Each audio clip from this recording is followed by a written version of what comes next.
Então, hoje, a gente vai trabalhar com o texto do Carlos Sclia, que é um texto bem filosófico, é um texto bem reflexivo, chama-se A Educação e a Pergunta pelos Outros, Diferença, Alteridade, Diversidade e os Outros Outros.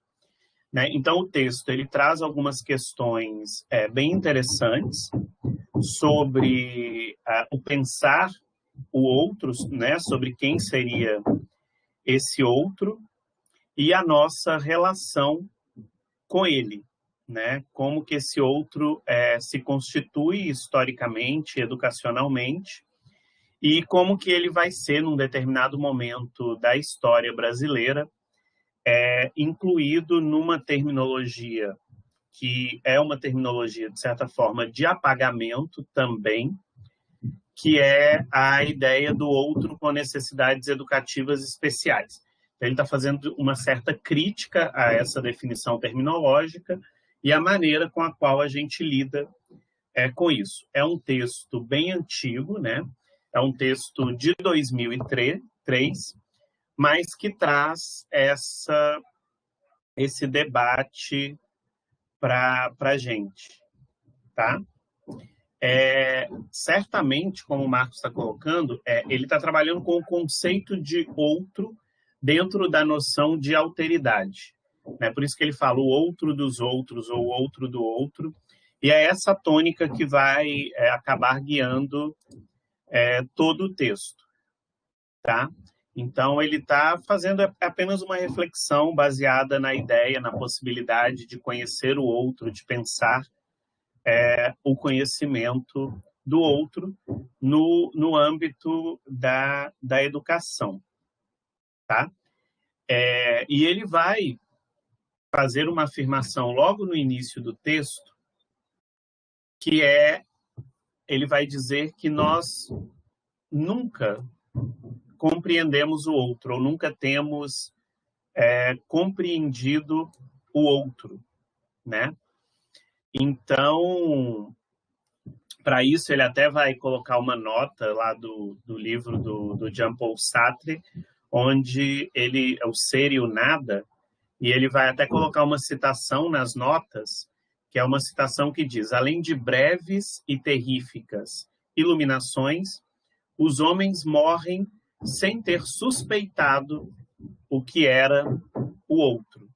Né? Então, ele vai fazer essa afirmação que é muito interessante, né? Porque ele está discutindo exatamente a ideia de outro, e aí ele vai afirmar, logo no início do texto, que nós não temos nunca compreendido o outro, né? O que seria esse outro.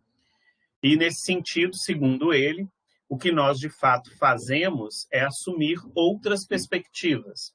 Uma perspectiva de massacre, de assimilação, de rejeição, de exclusão, de inclusão. Né? E aí, ele vai colocar uma ideia interessante, porque ele vai falar que o outro é uma invenção nossa. Né?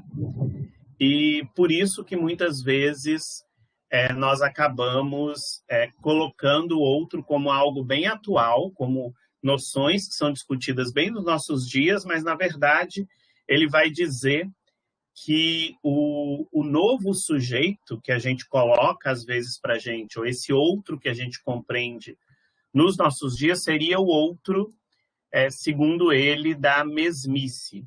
Qual que é a crítica que está aí para ele? Que, na verdade, o outro não mudou historicamente. Né? Ele permanece inalterado. O que muda, né, é a ideia de que nós temos do que seria esse outro.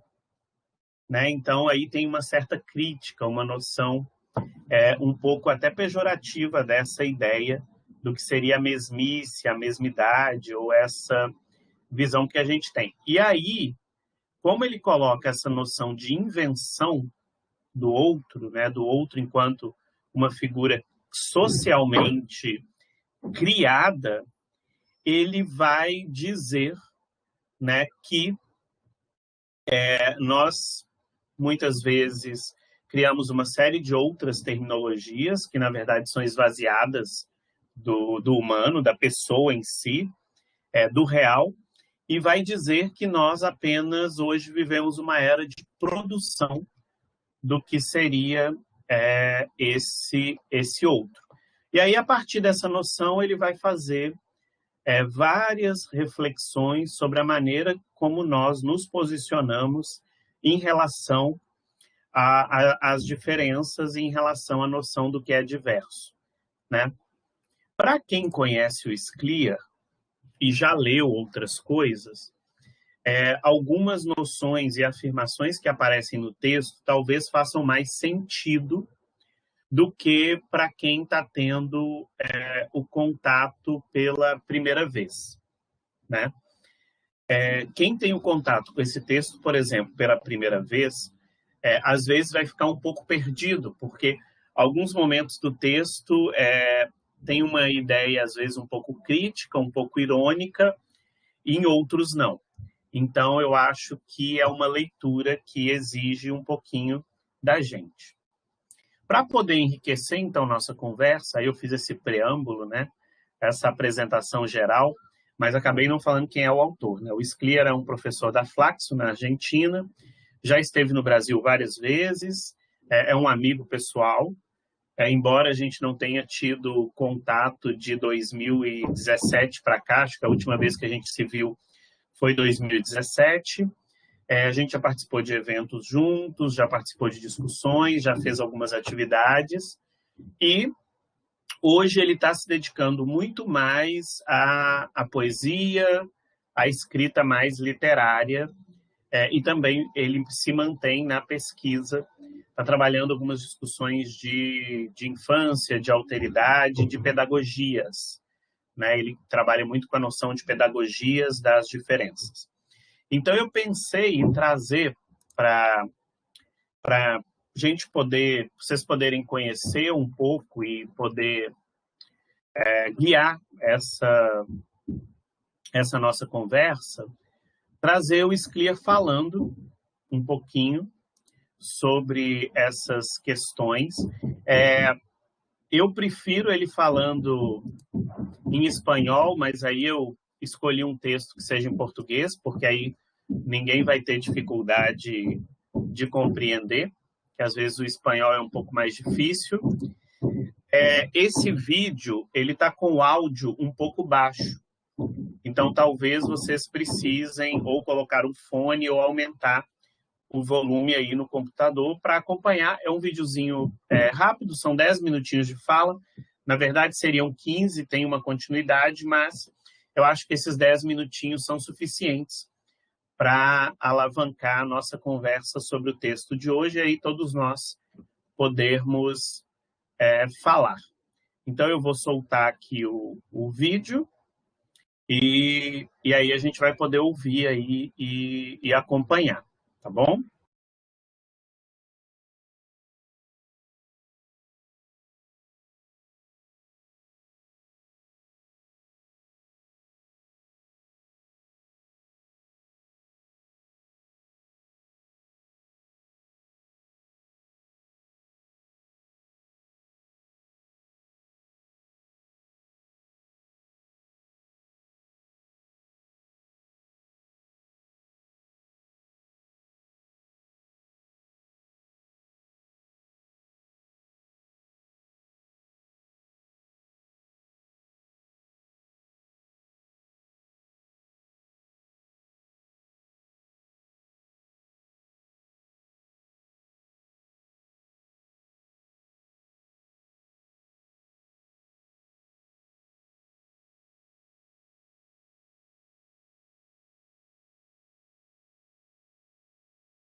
Pessoal, eu vou colocar continuidade só para a gente ver ele concluindo a fala, tá?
Então, pessoal, esse foi, né, o vídeo que eu selecionei, porque eu achei que certamente contribuiria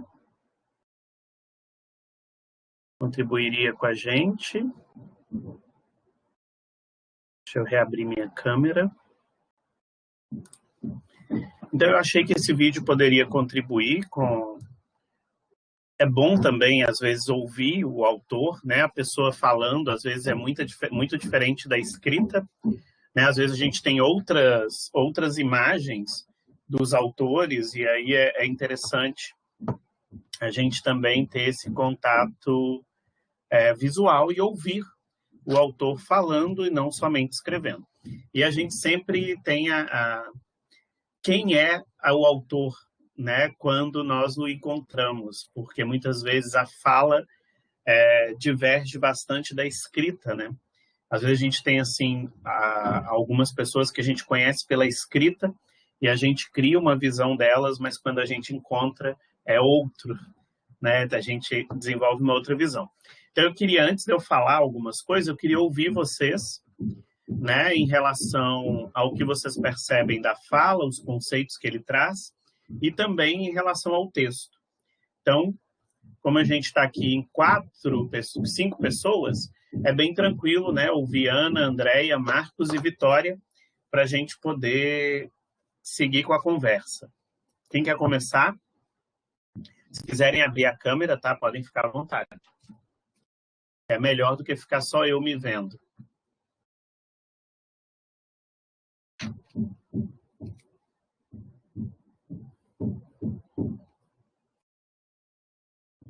Olá, tudo bem, gente? Eu não tive tempo de ler o texto de hoje. Eu já conheci algumas coisas do SCLEAR, da graduação, no grupo de pesquisa que eu participava, que era da educação. O pessoal da pedagogia sempre discutiu uns textos dele, assim. Uma das reuniões que eu fui era um texto da revista Espaço, eu acho, ou era uma organização de um dossiê da Espaço que ele organizou, algo assim. Mas eu não tive tempo de ler esse texto de hoje. Vacei o olho agora, sim, mas não tive tempo de ler. E da entrevista ali, uma das partes que eu fiquei... Não que eu me incomodei, mas eu achei legal de ouvir e discutir na hora que ele fala de que, tipo, às vezes o pessoal pede que ela dê conta de tudo, da sociedade e tal, mas que não é assim e tudo mais. E é legal eu ouvir isso sempre que, tipo, as pessoas me perguntam assim, como você acha que seria uma forma de melhorar as coisas na nossa cidade, na nossa vida? Para mim, como a escola, sempre vai ser na escola, porque eu, na minha experiência, eu tive muito isso da escola, um papel muito ativo na minha vida, em vários sentidos, sabe? E aí ele traz esse outro ponto, de que realmente é uma perspectiva válida, né? De que nem sempre a escola é responsável por tudo, e também essa questão da diferença, da escola dar conta de né, ter todas esses perfis, esses sujeitos juntos. Inclusive, essas semanas eu vi uma entrevista do Metrópolis, eu acho, que na TV Cultura, era um vídeo, não sei, era uma mulher que tinha filhos autistas, e aí o nome do quadro era, tipo, Me Faça Mudar de Ideia. Aí era sobre a questão da escola especial, que, na opinião dela, tinha que ter uma escola especial para esse perfil de alunos, né? E aí várias pessoas, tipo pesquisadores, outras pessoas que não concordavam com esse ponto de vista, conversavam com ela e tentavam explicar de outras perspectivas e tal, da função. Até eu penso muito na escola bilíngue para surdos, que também tem muito essa discussão, aí o pessoal lá no grupo de pesquisa sempre trazia essas perspectivas de escola aplicados a essa questão da escola bilíngue. Então, mas para mim sempre, viu, a gente tá falando da escola, para mim a escola sempre vai ser o ponto de partida, sabe? Então, é isso que eu tinha a contribuir. Eu acho que essa é uma reflexão interessante, né? E que aparece no texto, quer dizer, qual é o papel da escola, né? Ou o que a gente atribui como papel da escola. Eu acho que a crítica ali na entrevista, ela parte do ponto de que o mundo cobra da escola o que ele não dá conta de fazer, né? Porque o mundo age de modo extremamente excludente e cobra da escola que ela haja de outra maneira. Então, eu acho que é um pouco dessa tensão, né? Na entrevista, ele reforça um conceito que eu acho bastante interessante, que é a noção de diferença partindo da ideia de diferir, e diferir enquanto movimento, né? Enquanto essa relação entre sujeitos. E isso é bem legal, porque eu acho que é um conceito bom para a gente pensar. É porque ele fala a diferença não está no sujeito. A diferença é construída no movimento, nas relações entre sujeitos. Né? E isso eu acho legal porque várias vezes eu discuto a noção da diferença enquanto sócio-historicamente construída, que combina muito com essa noção do outro sendo produzido, da alteridade e outras questões, né? A invenção do outro. E isso é muito legal. E aí ele vai chamar atenção num ponto na entrevista, é dizer que para a gente pensar nessa diferença enquanto surgida no movimento, né, não é permanente, a diferença não é permanente, a diferença se altera, a diferença se constitui, a diferença muda, porque depende da relação que é estabelecida entre os sujeitos. O que é diferença para mim não necessariamente será diferença para o meu outro, né? Então, isso é uma questão interessante. E aí ele fala que a gente tem que tirar, então, para pensar as diferenças, toda e qualquer conotação negativa que a noção de diferença possa carregar. E isso é uma crítica que vai aparecer muito no texto, né? Que é como a gente vem de um histórico colonial e etc., onde o que é diferente é ruim. E aí ele precisa ser igualado à noção que a gente cria de padrões. E aí ele vai fazer uma série de reflexões dizendo que chega num momento que as pessoas não suportam mais isso, e aí elas acham, não, vamos então aceitar e tolerar o outro e inventar essa noção de outro.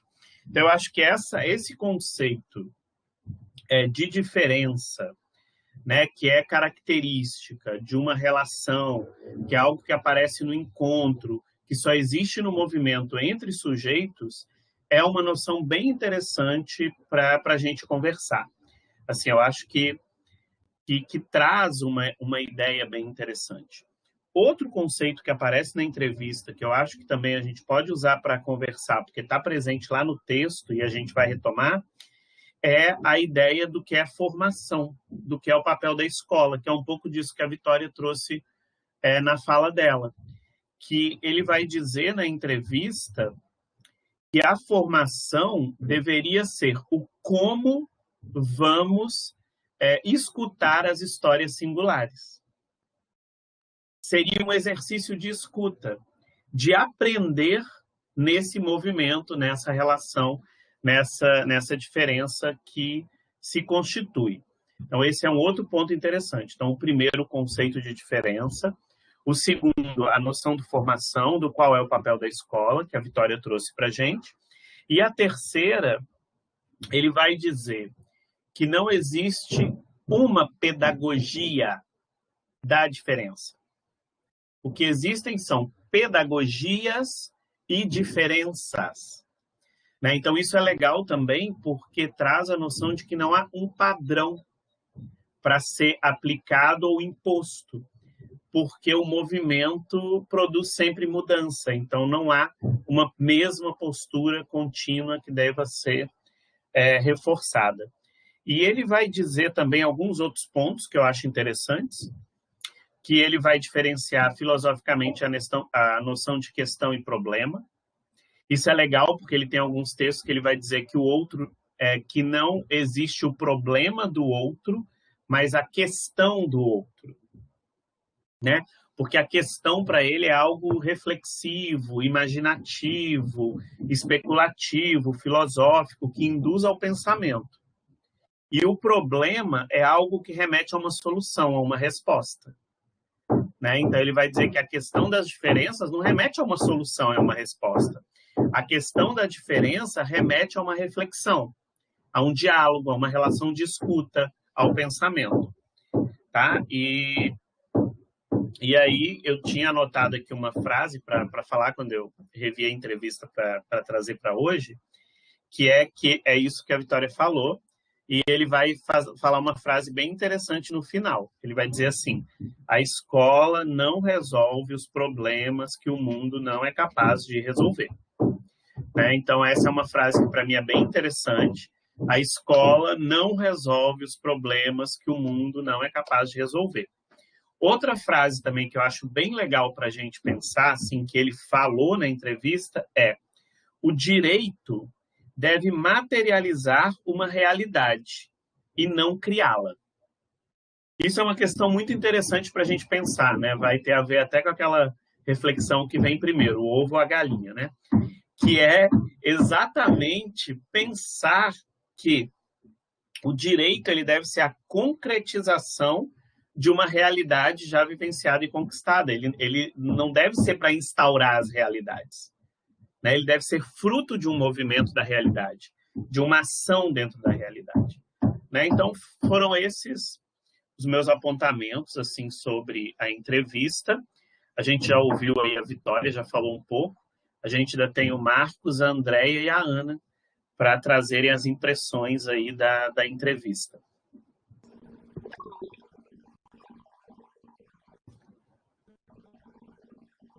Diga, Ana.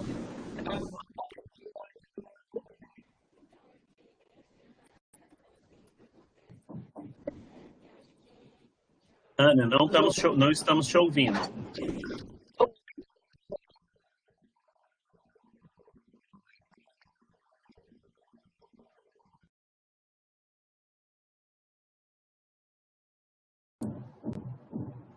Ok, Ana. A gente aguarda você entrar de novo para regularizar o microfone. Marcos, quer falar? Ou Andréia?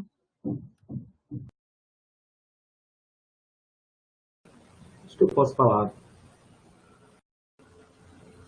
Bem, eu não consegui entender muito a entrevista porque eu estava sem fone de ouvido aqui, mas sobre o texto, foi muito interessante essa questão sobre o outro, né?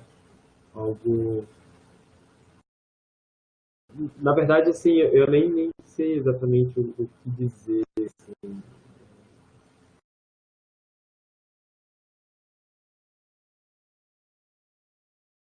Se não houvesse o outro... Eu acredito que talvez você possa partir da pergunta quem é o outro, né? Quem é o nosso outro? Qual que é essa noção de outro que a gente cria e que hoje é tão forte nos discursos da modernidade e mais ainda da contemporaneidade, né? A gente está o tempo inteiro falando de alteridade e entendendo a alteridade muitas vezes como empatia. Né? Hoje a gente vê muito esse movimento de falar da alteridade como empatia, e que é a ideia de uma alteridade praticada. Né? Muita gente fala isso. É interessante que alguns autores vão fazer uma etimologia da palavra e vão dizer que a noção de alteridade é a noção é a noção de ser o outro, né? De entender-se como outro de alguém, né? De essa ideia de se constituir, né? De ser diferente, do que é distinto. Eu acho que talvez esse é um ponto interessante. A gente enxerga muito mais o outro enquanto uma exterioridade do que a gente tenta se compreender enquanto outro de alguém. Como se o outro fosse algo que está em nós mesmos. Né? Até o Scliar vai usar um termo no texto, eu não vou lembrar o termo agora, deixa eu ver aqui no texto. Peraí que eu não sei o... Ipseidade. Né? Que é essa ideia de se constituir enquanto uma individualidade. Né? Essa é a ideia assim, que está por detrás do que eu sei de ipseidade, né? Que é essa noção de se constituir, né, enquanto um ser único, né, diferente dos demais. Então, a ideia de ipsiedade dá a ideia também de ser o outro de alguém, né? Ana, conseguiu o microfone?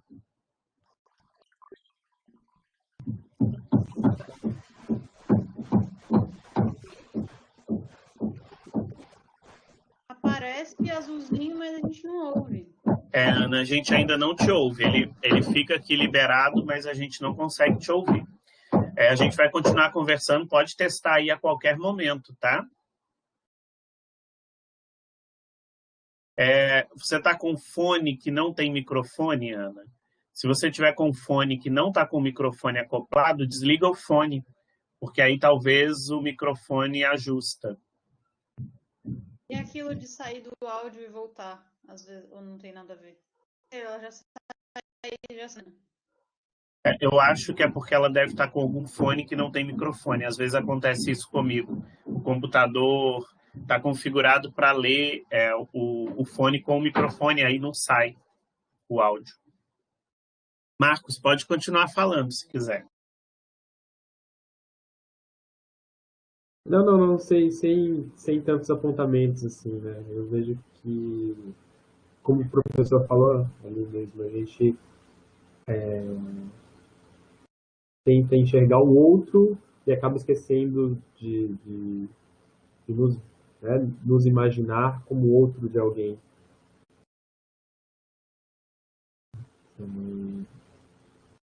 Isso envolve várias questões ali. Na escola também, né? Acho que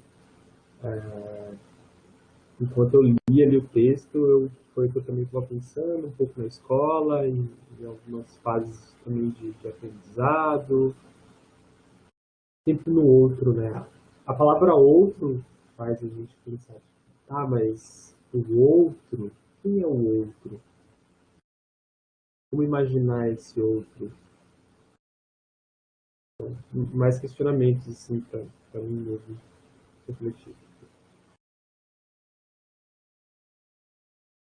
Porque eu acho que a reflexão passa por aí mesmo.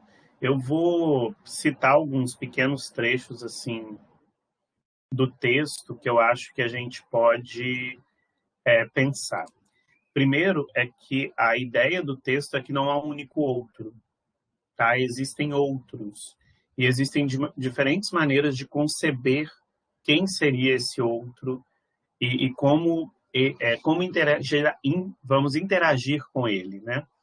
Então, ele fala tanto da ideia do outro próximo e também do outro que é distante, né? Então, ele traz um pouco dessa ideia, né? Então, eu tenho um outro que é próximo, que eu compreendo, que é previsível, que está ali numa relação, e tem um outro que é distante, que parece ser mais incompreensível e mais imprevisível, né? E ele vai dizer para a gente, então, que pensar esse conceito do outro é muito conduzido por pensar sempre o outro enquanto uma exterioridade, enquanto algo que eu não sou, né? Então, a gente tende a compreender o que é o outro baseado nessa noção mesmo das diferenças. Quer dizer, quem é o outro? O outro é aquilo que eu não sou. Talvez essa seja uma resposta, né, que a gente possa dar. Assim. Parece uma resposta simplista, mas ela tem uma série de implicações, né? E aí é interessante que a gente pode dizer assim, ó, o outro é aquilo que eu não sou e é aquilo que nós não somos. Porque quando a gente está aqui num grupo conversando, muitas vezes a gente tende em criar uma certa relação de proximidade.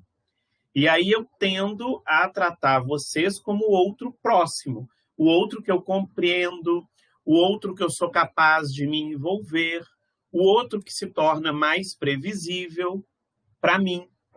Então, a gente acaba falando, o outro é aquilo que nós não somos, né? Baseados nessa noção de proximidade que a gente cria, do próximo, né? Do que é próximo. E tem também, para além daqui, o outro, que a gente vai incompreender e que vai ser muito imprevisível para a gente, porque a gente não estabelece uma relação com ele.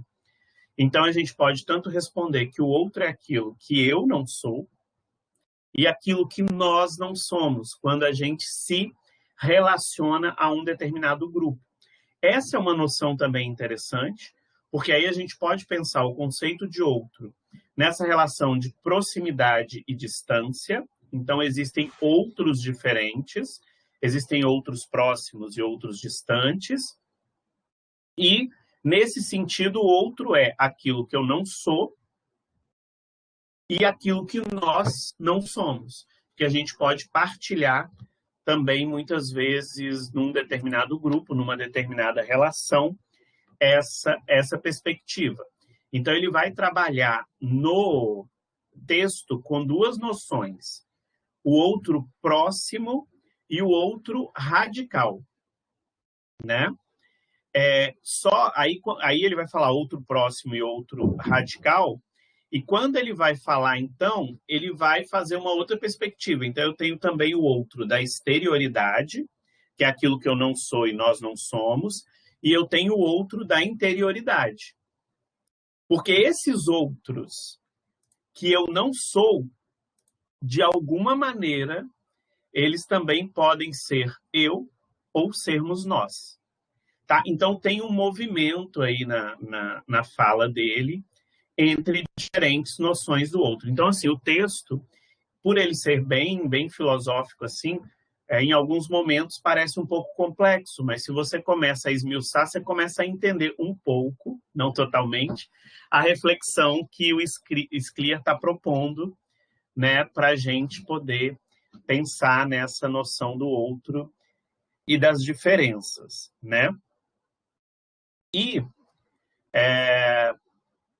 o que acontece é que quando a gente está com esse outro muito próximo, há também na gente uma certa noção de, como que ele diz no texto, de normalização do outro próximo. Então, a gente começa a conviver num grupo, então a gente começa a encontrar um certo padrão, uma certa normalidade. Aí ele vai dizer assim, só que aí tem um problema. Tem um problema. Qual que é o problema? Que o que está sendo normalizado por nós nessa convivência pode acordar a qualquer momento. Então, assim, esse outro próximo que a gente acaba dizendo nós, né, somos nós, enquanto grupo, ele pode também a qualquer momento deixar de ser por causa desse movimento que há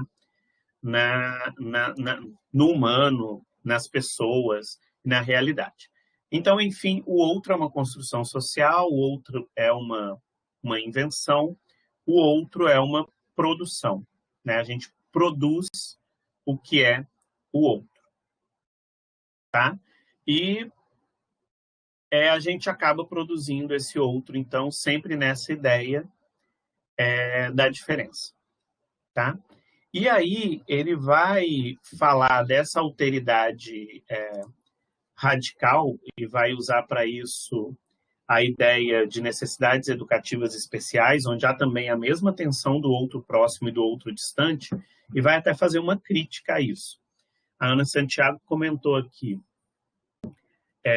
e como esse outro radical é fácil de afastar cada vez mais, esse outro radical é fácil de se afastar cada vez mais.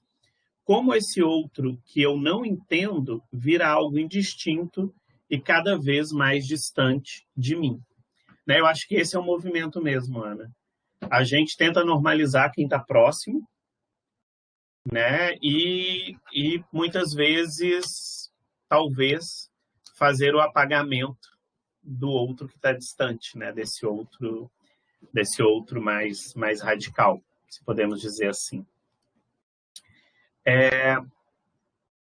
Então, ele vai criticar essa noção de necessidades educativas especiais, dizendo que é um grande guarda-chuva onde todo mundo foi jogado lá dentro, né? É um termo que vai circular muito no Brasil na década de 90 e nos anos 2000, né? E que vai acontecer é que a noção de diversidade, aí né, diversidade humana mesmo, ela vai ser vista como, segundo ele, como um problema considerado recente. Essa é uma crítica que ele faz na produção do outro, porque o outro sempre existiu e sempre esteve lá. E aí a gente fica renovando o que é a nossa ideia de outro, né? E a gente coloca assim, é comum vermos as pessoas falarem assim na escola. Atualmente a gente tem que lidar com o outro, com as diferenças, com as deficiências. Espera, o outro sempre esteve na sociedade, né? E ele está presente lá, e as formas de lidar com ele foram as mais variadas possíveis historicamente, né? Então, não é algo totalmente novo, né? Outra crítica que ele vai fazer na noção de necessidades educativas especiais é que a diversidade seria um problema que começa no outro, na existência do outro, ou na experiência de ser outro. Por isso que a gente quer apagar, igual a Vitória está citando ali, por isso que a gente quer apagar, por isso que a gente quer normalizar, por isso que a gente quer fugir dessa perspectiva do outro. Né? A Ana está chamando atenção para uma fala na entrevista, que é a ideia de que agora é mais suportável lidar com as diferenças. Isso é uma coisa que é muito interessante da gente pensar, né? Hoje a gente vive muito o discurso dos direitos e da tolerância. Eu passo a ter uma certa comunhão com o outro que não é uma comunhão desejável, é uma comunhão forçada. Né? Eu não tenho comunhão com o outro porque eu quero empaticamente me constituir e permitir que o outro também se constitua. Não. Eu faço isso porque eu sou obrigado a ser tolerante. Né? Então, essa noção de hoje ser mais suportável é uma boa crítica para a gente ter em relação à forma como a gente lida com isso. Então, ele vai dizer que a diversidade ela está ligada a esse problema da heterogeneidade, que é indesejável. E isso é muito interessante porque a gente vê muito essa busca que muitas vezes a gente faz, até inconscientemente, porque isso já está enraizado em nós, de homogeneização. A gente tende a conviver e querer estar em grupos de iguais, ou de pelo menos que a gente considere iguais, que é o nosso outro próximo. A gente não quer se incomodar com o outro distante, né? Porque o outro distante, ele é incompreensível, ele incomoda, ele é surpreendente, ele exige da gente uma série de outras reflexões, posturas e etc., que muitas vezes a gente não está preparado ou habituado ou disposto a ter, a viver, né? Um outro problema que ele vai colocar ligado a essa noção de necessidades educativas especiais é que acaba tendo uma ideia de que há um problema educativo que está focalizado nas pessoas que são consideradas problemáticas, né? E aí tem uma outra questão. Quando fala de necessidades educativas especiais, acaba jogando todo mundo no mesmo bojo, porque todos somos diversos. Então, necessidades educativas especiais, ao mesmo tempo, é todo mundo, mas recai sobre aquele todo mundo que é considerado problemático, ou que é considerado desvio, ou que é considerado fuga de um determinado padrão social, ou de um determinado grupo, né? E aí cria uma coisa que talvez seja uma conquista e, ao mesmo tempo, um mal contemporâneo, que é essa noção de que, então, diante do outro, principalmente do outro radical, o que eu posso fazer? O que eu posso fazer é tolerar respeitar, aceitar e reconhecer. Pronto. Porque somos obrigados a isso. Porque se não fôssemos, não o faríamos. Então, tem várias questões aí que eu acredito que a gente precisa começar a pensar. E a gente precisa, eu acho que cada vez mais conviver com o outro radical, com aquele outro distante da gente, né? Para a gente aprender de fato a compreender e entender que somos o outro dos outros, né? Então é por isso que ele falou o outro, os outros, no título até do texto, ele vai usar e os outros, né? E isso é algo muito importante para a gente considerar, tá? Aí ele faz uma crítica que eu acho fenomenal, tá no item H, lá na página 42, que ele vai dizer assim: porém, a tolerância, o respeito, a aceitação acabam sendo apenas conteúdos curriculares a serem avaliados no outro. Quando ele fala que acabam sendo conteúdos curriculares a serem avaliados no outro, remete à crítica que a Vitória chamou a atenção para a gente, porque a gente coloca isso como responsabilidade da escola, e, ao mesmo tempo, avaliados no outro. Que outro? O outro que é o alvo ou o problema, ou que é visto como os problemáticos das necessidades educativas especiais. Tá? E aí a finalidade é avançar com o currículo e realizar as adaptações curriculares necessários para que esses outros aí, né, das necessidades especiais, possam ser acolhidos pelo discurso que a gente tem e vivam a experiência deles serem outros, né? Então, a escola acaba oferecendo a esses outros, na ideia de adaptação curricular e de necessidades educativas especiais, um currículo reduzido, diminuído, adaptado, que quer ajudar esse outro a vencer as dificuldades impostas para eles no ambiente escolar. Pode comentar, Vitória. Eu ia comentar e a Ana comentou uma coisa parecida com o que eu ia comentar, bem legal. Eu acho que além da questão do currículo, como eu não li o texto inteiro, eu não sei se ele fala sobre isso depois, mas eu acho que mais da questão, além da questão do currículo, né, dessa função de conteúdo mesmo, eu acho que também vai muito da interação com o outro.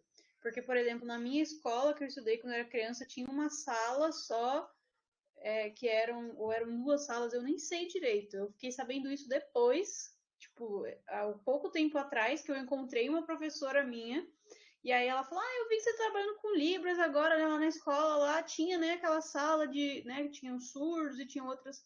Aí eu, não tinha, assim, uma interação, né, entre os alunos, não sei como é que se chamava na época, talvez sala especial, não sei, eu realmente não sei. E eu estudei, tipo, vários anos naquela escola. Eu lembro de ver as pessoas, eles tinham uma sala, tinha um projeto de culinária que eles faziam, a gente podia ir lá experimentar, isso eu lembro, mas não tinha, assim, sabe, realmente, tipo, trazer todo mundo para o pátio e apresentar e fazer alguma interação ali.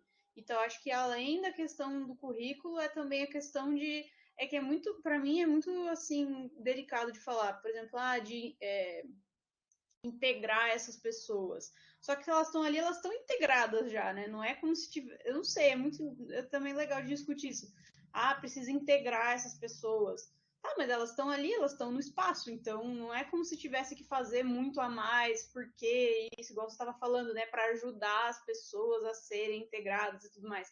É bem delicado, né? Mas eu acho que talvez de falar mais sobre isso, né? Mais abertamente. E igual ele falou que agora, foi a Ana que falou, né? Que ele diz na entrevista que é suportável lidar com as diferenças. Mas antes, assim, pelo menos enquanto eu estudava naquela escola, era bem, assim, bem apagado mesmo, sabe? Não sei por Mas é quê. porque a tônica, Vitória, é de fato apagar as diferenças, né? O outro é culpado de ser outro, né? O outro é culpado de ser diferente ou de fugir do meu padrão de alteridade, né? Eu acho que essa é uma questão bem séria. A Ana até escreveu, olha, essa tentativa de mudar as coisas de forma forçada, né? Só para dizer que estamos aprendendo sobre diferenças. E isso é interessante, a Ana falar. Aprender sobre diferenças é diferente de aprender com as diferenças, de aprender no movimento de ser diferente, né? Porque a escola é o ponto de partida, sim, mas também é o ponto de chegada de tudo que vivenciamos na sociedade, de certa forma. Aí a Ana comentou de novo, segregar para conviver sem precisar enfrentar o outro. E isso é muito sério, Ana, que você comentou aí, e eu acho que a gente tem que pensar melhor sobre isso, porque a gente se questiona às vezes pouco. Marcos? Em volta dessas discussões, eu li um texto que não está relacionado necessariamente com esse tema, mas que falava sobre essas diferenças, né? Porque quando se fala de outro é algo, né, diferente do que somos, enfim. E nesse texto falava como uma solução de integrar esse grupo sem ter que apontar ele como diferente, através das necessidades. Trabalhar algo em conjunto, né, no qual eu preciso da ajuda do outro e ele precisa da minha ajuda. Então, quando a gente junta essas partes, a gente forma um todo. E eu não sei se, né, nesse texto, né, a intenção é realmente manter separado ou juntar. Mas a minha perspectiva é que, mesmo sendo essa Eternidade. isso, pode-se juntar tudo e montar como um quebra-cabeça, né? Tem uma coisa interessante, Marcos, para te responder, e também a Vitória, ao comentário da Ana, é que alguns autores que discutem mais inclusão e educação especial, que vão dizer que há uma diferença entre estar junto, que é ocupar apenas o mesmo espaço, e estar com, que seria fazer parte, né? Então, alguns autores vão dizer isso, há uma diferença entre ocupar o mesmo espaço e ser parte das pessoas que ocupam esse espaço, né? De conviver, de aprender, de relacionar. Então, muitas vezes, a gente confunde o que é convivência, o que é comunhão, o que é interação com ocupar o mesmo espaço, né? E ocupar o mesmo espaço não é integrar, ocupar o mesmo espaço não é incluir, ocupar o mesmo espaço não é necessariamente conviver e não é necessariamente ser parte de algo. Então, alguns autores vão usar essa noção de estar junto e estar com para promover esse debate em torno da presença ou da convivência ou da comunhão com as diferenças na sociedade e no ambiente escolar, né? O que acontece é que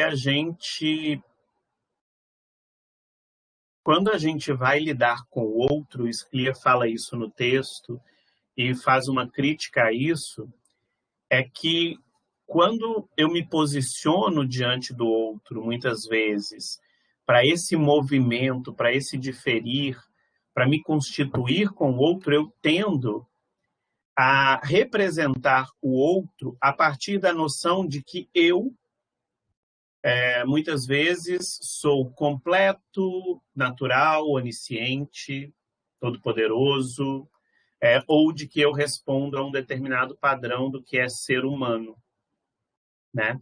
a gente acaba socialmente elegendo determinadas formas, padrões, modos de pensar, de existir, enquanto os que são valorizados socialmente, ou os que podem ser vivenciados socialmente. E aí a gente acaba criando essa visão do outro enquanto inferior, do outro enquanto alguém que necessita de assistência, que necessita de apoio, caridade, compreensão, mas o outro ele não é igual a mim, porque ele está inferiorizado pela visão que muitas vezes eu estabeleço sobre o meu eu. E às vezes o movimento contrário também é verdadeiro. Às vezes, quando eu me sinto o outro de alguém, eu reajo porque eu também me sinto inferiorizado, eu também me sinto excluído, eu também me sinto humilhado.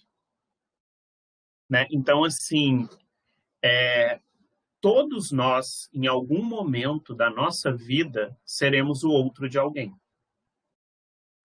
E muitas vezes está carregado a essa noção de ser outro de alguém enquanto algo ruim e pejorativo, porque a gente acaba estabelecendo na nossa visão do outro uma relação sempre assimétrica, uma relação de poder, onde no momento em que a gente vai diferir, a gente acaba impondo uma conotação negativa, que é o que o Scliar criticou no início da entrevista que a gente assistiu. Então, eu não estou nesse movimento, num outro que é igual e é diferente, onde a gente se constitui, onde a gente aprende, onde essa diferença é uma característica que surge do nosso encontro. Não. Muitas vezes eu estou com a minha conotação negativa. Né? Muitas vezes eu tenho que ajudar o outro, que assistir o outro, que reconhecer o outro, que tolerar o outro, porque eu não preciso ser reconhecido, tolerado, apoiado, compreendido, né? Porque eu sou eu não sou o outro. Né? E aí a gente se perde nessa visão. Ok? Não sei se a Andréia quer falar alguma coisa.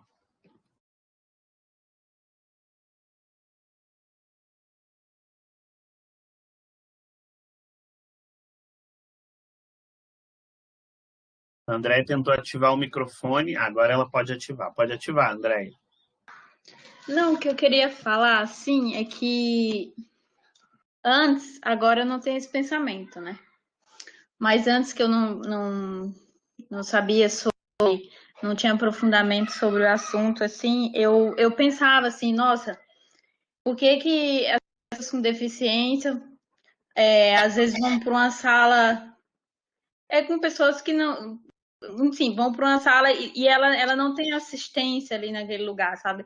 Às vezes uma pessoa, um exemplo, surda, aí vai para uma sala que não tem assistência, não tem um intérprete, aí eu ficava pensando do que adianta, né, fazer isso, tipo, incluir a pessoa na sala de aula pública, assim, e não ter aquela assistência que deveria ter.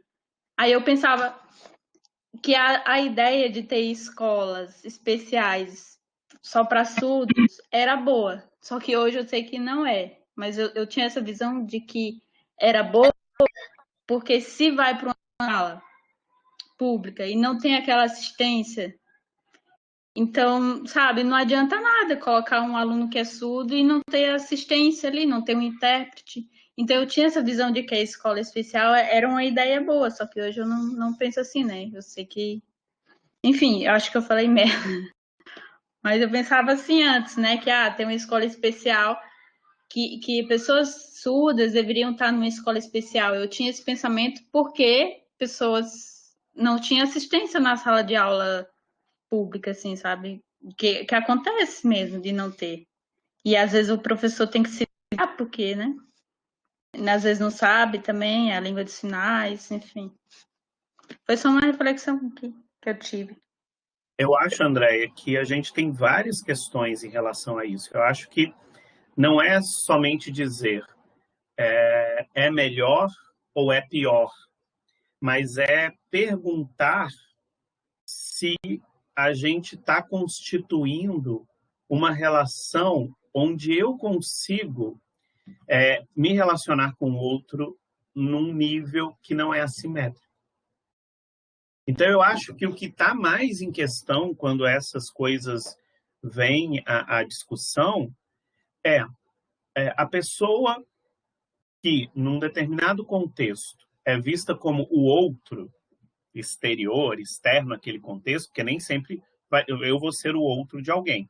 Então, o que é visto como outro, muitas vezes ele já vem para um ambiente ocupando um lugar que não é o mesmo que as demais pessoas daquele ambiente ocupam. Eu acho que é aí que está a grande questão.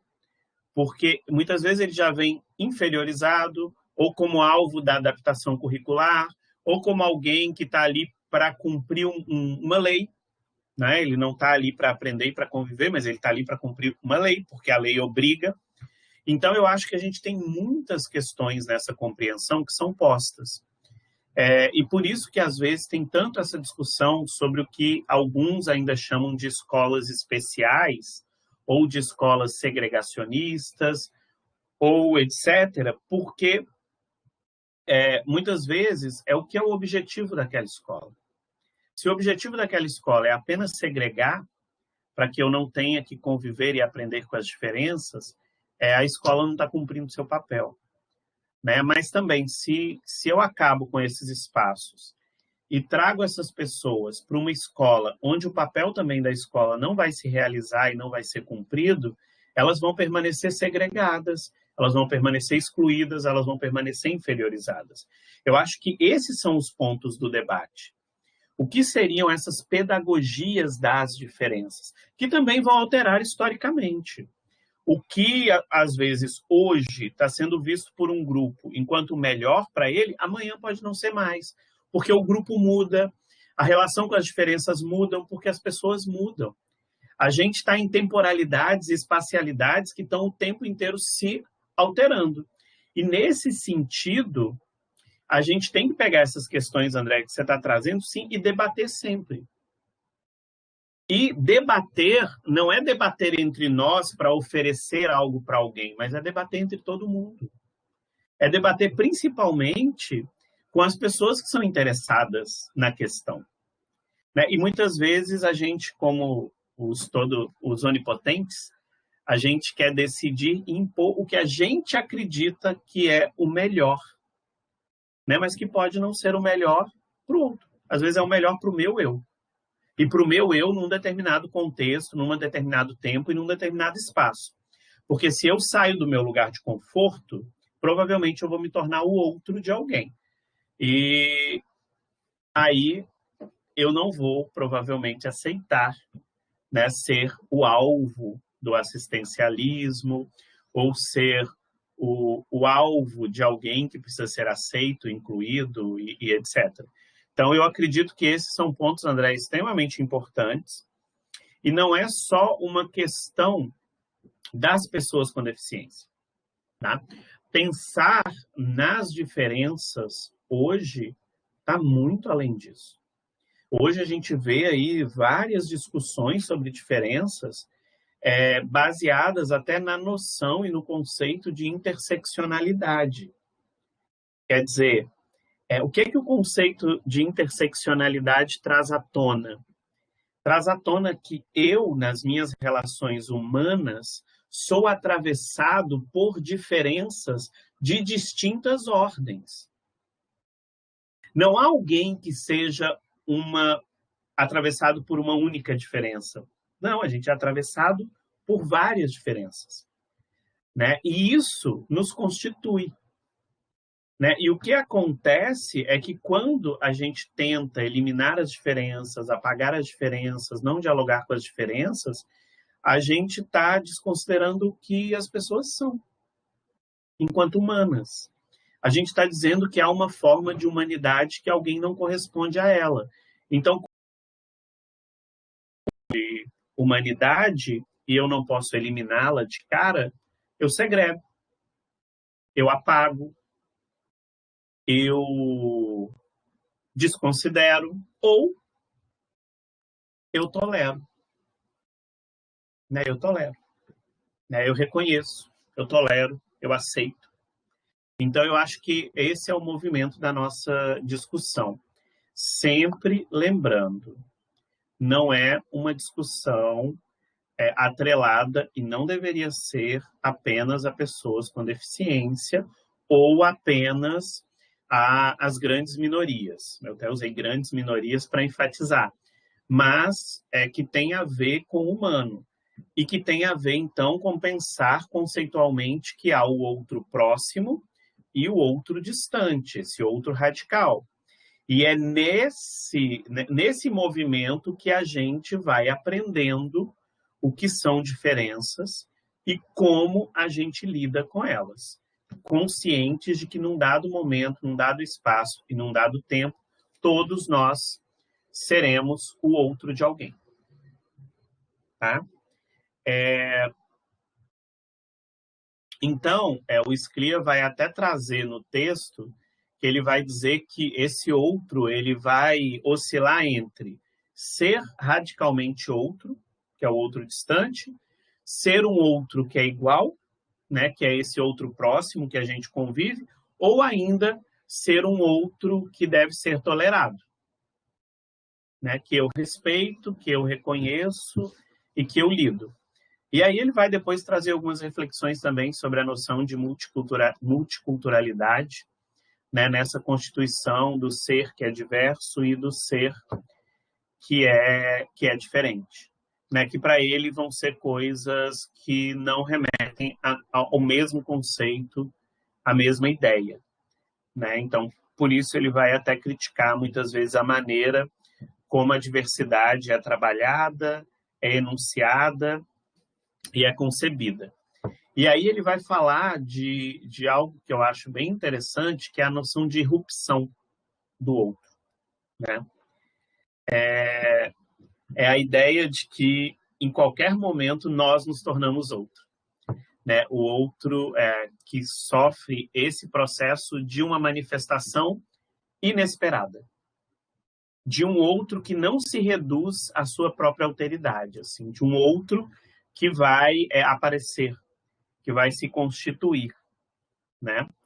E, no geral, ele vai, então, trazer para a gente uma fala que eu acho bem interessante, que quando esse outro vai irromper, né, que aí a gente vai ver que nesse momento a gente vê o plural, o múltiplo, né, a quebra de fronteiras, as alterações das temporalidades e outras questões mais que vão precisar ser pensadas. Para ele, a irrupção ela vai deixar o outro despido. Ela vai tornar o outro humano, ela vai deixar o corpo em carne viva. É essa fala que ele vai usar no texto. Né? Vai tornar alguém humano, quando ele se entende e se vê nesse outro, e o outro vai devolver, então, a alteridade, que ele vai dizer que é o nosso próprio ser outro. Tá? Que é essa ideia da ipseidade, que eu falei antes, que é de se constituir como único. Né? Então é isso. Para ele vai falar isso na entrevista também, a irrupção do outro é uma diferença que difere, que nos difere e que se difere sempre de si mesma.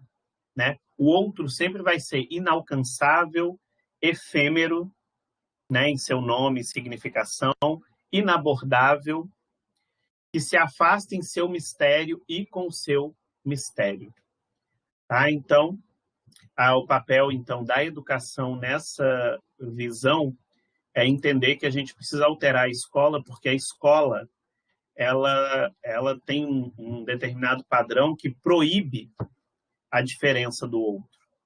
Né? Ela está o tempo inteiro tentando apagar a diferença do outro. Por isso, precisamos de pedagogias das diferenças. Né? E entender que a pedagogia pode anular o outro, pode apenas hospedar o outro, ou ela pode deixar que o outro, né, se reverbere, se rompa permanentemente, né, dizendo para esse outro, e assim ele vai terminar o texto, dizendo para esse outro que não é mal ser o que ele é. E que não é mal também ser outras coisas além do que ele já é.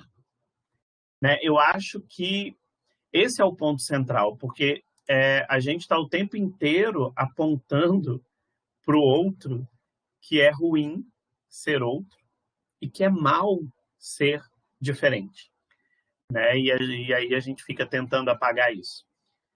Quantos de nós, às vezes, não tem, às vezes cumpre o rito e o padrão social, mas quando a gente vai para um determinado contexto, a gente até age de outra maneira para a gente não ser percebido como outro, para a gente poder ficar ali sem irromper, né? Porque muitas vezes isso vai custar caro e vai custar uma série de envolvimentos que muitas vezes são desgastantes, né?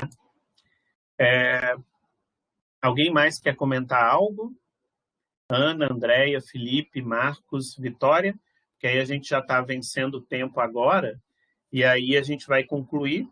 É uma discussão inicial, espero que tenha contribuído com a reflexão. No próximo encontro, a gente já vai para o próximo texto, tá? E aí eu prometo retomar alguns pontos desse texto do Scliar na outra discussão e também do primeiro texto do Veiga Neto, para a gente tentar também ver o que há de comum no pensamento dos autores que a gente vai trabalhar. Tá? Antes da gente terminar, Ana, Santiago, se quiser comentar algo, Marcos, Andréia, Felipe já está escrevendo aqui no bate-papo, a Ana também, e Vitória. Quer falar alguma coisinha para a gente concluir a conversa de hoje? O que eu achei legal na sua última frase que você falou, às vezes a gente fica meio ali para não se mostrar como outro. O que eu pensei foi, por exemplo, às vezes que a gente não é o outro de outra pessoa, mas por alguma razão, depois de um tempo, a gente passa a ser. Por exemplo, assim, você veio de um lugar e você foi para outro, você mudou, você, sei lá, fez uma série de coisas, e quando você volta para aquele lugar seu de origem, você não é mais, não se identifica mais tanto com aquele grupo, né? E aí as pessoas passam a te achar, tipo, nossa, mas tipo, até com uma coisa de trair, assim, sabe? Parece que você traiu o grupo porque você saiu daquela situação e, enfim, fazer vários Porque você deixou de ser o outro próximo e se tornou o outro distante, o outro radical, o outro Exato. que rompe a qualquer momento e que para as outras pessoas é desconfortável, é um risco. Eu acho que é esse um pouco da reflexão. Achei bem legal. Eu tenho para contribuir, né, para finalizar, tendo essa visão do outro radical, eu ainda prefiro ser o outro radical. Talvez eu não seja tão radical assim, mas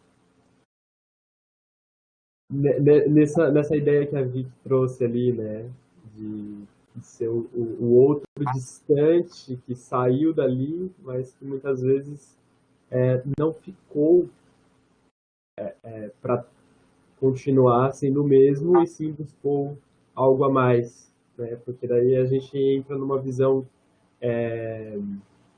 de evolução do outro. Não sei se vocês conseguem me compreender, mas... E aí, Marcos, eu fico pensando assim, muitas vezes não é a gente que escolhe qual lugar do outro a gente vai ocupar. Se a gente vai ser um outro radical ou se a gente vai ser um outro próximo ou distante, podemos usar isso. Porque, na verdade, é alguém que vai dizer isso pra gente. Né? Nessa relação com alguém que a gente vai se constituir como diferença. Então, ao mesmo tempo que o Marcos é um outro próximo e nem é visto como outro por um grupo que ele faz parte, em outro grupo ele vai ser visto como outro radical. E isso é algo para a gente sempre pensar, porque a gente sempre vai estar nesse movimento. e a gente sempre vai estar ocupando lugares diferentes no movimento, né? E isso é algo legal, porque muitas vezes a gente não considera essas questões. Quer dizer, como eu me vejo, quem sou eu, né? Como eu me constituo, né? Se eu sou esse outro único, né? Como eu lido com isso, né? A gente está sempre se submetendo a padrões de homogeneização, né? A gente sempre tende a vestir como as pessoas do nosso convívio vestem, a falar como as pessoas do nosso convívio falam, a agir como as pessoas agem. Então, a gente está internalizando e impondo padrões para nós mesmos e para aqueles que convivem com a gente o tempo inteiro. E é aí, nesse movimento, que a gente vai ser considerado ou não como outro, distante ou próximo de alguém, ou nem vai ser visto tanto como outro assim.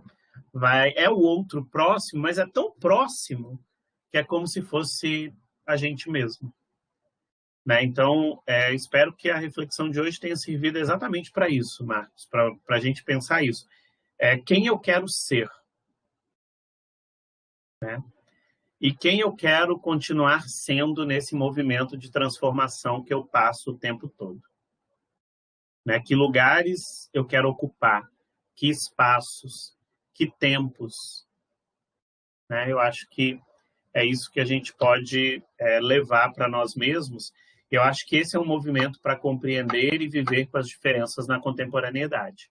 Entender que as diferenças, elas surgem no movimento, na relação entre sujeitos. E diferenças também não são constantes. Diferenças irrompem, diferenças surpreendem, diferenças constituem, diferenças deixam também de ser, né? Eu acho que esse é o ponto. Então, pessoal, obrigado por hoje. Eu gosto porque são os momentos de refletir sobre alguns aspectos e a gente acaba fazendo a nossa leitura da fala dos outros e do texto dos outros e dando o nosso tom, o nosso significado. E isso que é leitura, né? Quando a gente estabelece essa relação e constrói, então, sentidos para aquilo que a gente está tendo contato. Então, pessoal, valeu e até a próxima.